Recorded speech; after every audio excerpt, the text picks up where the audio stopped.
the kids to put their coats and backpacks and whatnot over there. So all of these letters that I found in the room in my studio. So we're going to use these letters. So what I have is, I've got some leftover paint from whenever I did that thing over there. And we're just going to paint this because it's almost the color of the trim back there. And just so I can make it look more uniform, I guess. I'm going to do it like that. Just use that paint.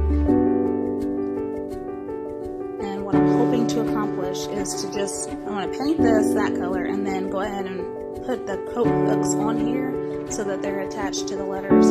Gabby and Josie, we don't have one bridesmaid yet, but when it comes to crafting, always keep old magazines and papers.